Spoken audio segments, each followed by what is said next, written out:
En moest ze echt pakken als ze op de bedrand zit. En dan gaat ze een heel diep sluipje gessen en dan begint alles te werken. En als dat dan... Ja, zo'n flesje, volgens mij is dat... kent ze dat 3 van die shots uithalen. Als dat 3 nachten achter elkaar hebt gehad, dan ben je toch overal vanaf. Ik heb geen gerecht.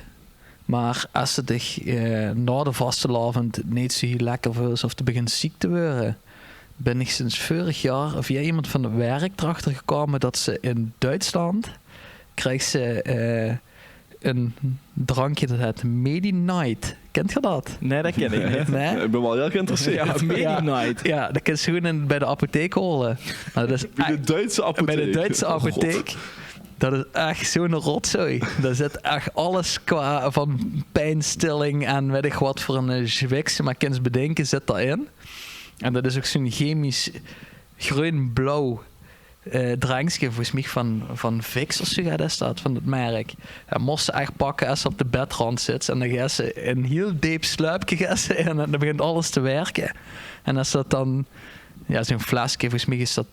kent ze dat 3 van die shots uithalen. Als dat 3 nachten achter elkaar hebt gehad, dan ben je toch overal vanaf.